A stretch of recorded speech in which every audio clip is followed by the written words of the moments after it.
If you've ever walked away from a breakup and noticed that she carried on with her life like nothing happened, you probably felt a sting deep inside. You might have wondered, why didn't it affect her? Why wasn't she afraid of losing me? That feeling, that realization, is exactly why today's video exists. Because once you understand what really makes someone emotionally invested, you'll see why certain guys get forgotten overnight, while others live rent-free in a woman's mind for years. Now, the title might sound a little harsh, How to Make Her Scared of Losing You, but don't confuse this with being manipulative for the sake of control. What we're really talking about is how to create deep emotional gravity in your relationship, the kind that makes her cherish you, respect you, and think twice before ever risking the bond you've built. Think about it. Not every relationship feels the same to a woman. Sometimes, she can date a guy, break up, and move on like flipping a switch. But other times, even the thought of a breakup makes her feel like her world is collapsing. What's the difference? Why can one guy walk away unnoticed while another leaves a permanent mark? The answer is emotional investment. The more emotion she pours into you, the harder it is for her to walk away. And your job, if you want a relationship where she truly values you, is to structure your life and the dynamic between you so that she invests deeply. Let's be real. A lot of men make the mistake of thinking that if they're always available, always supportive, always agreeable, then she'll love them more. But more often than not, this has the opposite effect. Imagine a guy like Leo. Leo loves Monica with all his heart. He texts her every morning, answers every call, never questions her decisions, and bends over backward just to keep her happy. On the surface, that sounds noble, even romantic. But what happens inside Monica's heart? She enjoys the attention, sure, but she doesn't truly miss him. There's no tension, no mystery, no sense of drama that stirs her emotions. If Leo disappeared tomorrow, it would hurt a little, but she'd get over it fast. Why? Because he never triggered the kind of emotional rollercoaster that makes someone feel alive in a relationship. Now compare that to Paul and Luna when they first got together. Luna was drawn to Paul's spontaneity, his honesty, and the way he carried himself. But one evening, Paul told her a series of stories that she quickly realized weren't true. She called him out on it, asked him to come clean, but he kept playing along. The night ended awkwardly. The next day, Paul called her to admit he had lied, and Luna exploded in anger. She told him she couldn't believe he would look her in the eye and laugh while being dishonest. She hung up, furious and shaken. But here's where things changed. The very next morning, as Luna sat in her university lecture hall, Paul showed up. He didn't say much. He simply handed her a small box, turned, and walked away. Inside were the exact earrings she once mentioned wanting, along with a handwritten note apologizing and promising never to lie again. Suddenly, her anger melted into relief, even admiration. The emotional storm gave way to reconciliation, and from that point, she felt even closer to him than before. Do you see the difference? Leo gave Monica stability without intensity. Paul gave Luna stability mixed with moments of turbulence, followed by powerful reconciliations. And that combination, calm, quake, reconciliation, is the emotional cocktail that makes her terrified of losing you. Because when you master this balance, you're not just her boyfriend. You're the movie she's living in. Now, before we dive deeper, let's talk about the foundation. The first rule of making her scared of losing you is this. You must be willing and ready to walk away. If you can't imagine life without her, if your days are dull and empty without her presence, then you'll inevitably cling, beg, and compromise your boundaries just to keep her around. And that kills attraction faster than anything else. Picture this. A man without a fulfilling life of his own wakes up, goes to a job he doesn't care about, scrolls through his phone, maybe works out a little, and then waits until he can see his girlfriend. She becomes the highlight of his existence. The moment there's conflict, he panics, he calls, he texts, he begs to meet, he forgives anything, even disrespect, because he's afraid to lose her.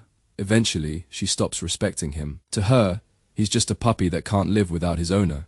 On the other hand, a man with his own life, friends, hobbies, goals, challenges, sees his girlfriend as an addition to an already fulfilling existence. If she misbehaves, disrespects him, or crosses a boundary, he knows he'll be fine walking away. He won't be shattered, because his identity doesn't revolve around her. And paradoxically, that's exactly what makes her afraid of losing him. She knows he won't tolerate nonsense, she knows he has options, and she knows that her role in his life is valuable, but not irreplaceable. Once you've built that foundation of independence, you move to the second rule, the emotional cocktail. Life with you shouldn't feel like a flat line. It should feel like a story, with highs and lows, tension and release, comfort and uncertainty. Think about your favorite movies. They don't hold your attention because everything is perfect from start to finish. They grip you because problems arise, emotions flare, and resolutions bring relief. That pattern is wired into our psychology, and if you apply it to your relationship, she'll stay hooked. Here's how it looks in practice. During stable times, you create love and comfort. Going on dates, late night conversations, shared laughter, little rituals. But every now and then, you introduce a quake.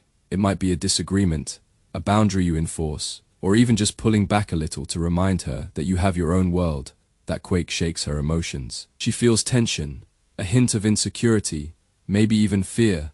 Then, once the lesson is learned, you bring the magical reconciliation, an apology done with thought, a meaningful gesture, a reaffirmation of your bond. Each cycle leaves her more emotionally invested than before. And here's the crucial part. As time goes on, you don't always have to be the one fixing things. At the beginning, yes, you'll often lead the reconciliation. But once she's deeply invested, once she knows what it feels like to almost lose you, she'll start chasing you. If she ignores your texts, you don't rush to chase her. You let her feel the weight of silence. If she disrespects you in public, you walk away with your head high. Eventually, she'll come to you, apologizing, asking what she can do to fix things. And in that moment, the ball is in your court. You can take your time responding, you can set the conditions, and she'll agree. Because the thought of losing you terrifies her more than the discomfort of compromise. Now, I know some of you might be thinking, isn't this manipulation? Let's be clear. The difference between toxic manipulation and powerful masculinity lies in intent. If your goal is to hurt her, control her, or play with her emotions just for fun, that's manipulation. But if your goal is to create a dynamic where respect is maintained, boundaries are clear, and passion stays alive, then you're simply stepping into your role as a man who won't tolerate being taken for granted. Let's bring it back with another example. Imagine you and your girlfriend have a fight and separate for a short time. During that break, you meet another woman for coffee once or twice. When you reconcile with your girlfriend, you admit it, not with guilt, but with honesty. Her stomach drops. She feels a rush of anxiety, but then you show her how much she means to you. You might surprise her with something deeply personal, like commissioning an artist to design her name in calligraphy on your arm, and you let her discover it on her own. The quake shakes her to the core, but the reconciliation makes her love you more fiercely than before. That's the formula. But here's the warning. The stronger the quake, the more powerful the reconciliation has to be. Don't start a storm if you can't calm it. That's the balance of being a man who commands respect while still giving love. At the end of the day, making her scared of losing you isn't about cruelty or dominance. It's about creating a relationship she doesn't want to imagine living without. It's about being a man so centered in his purpose, so willing to enforce boundaries, and so skilled at balancing comfort with challenge that she sees you as irreplaceable. So remember this: build your own fulfilling life first.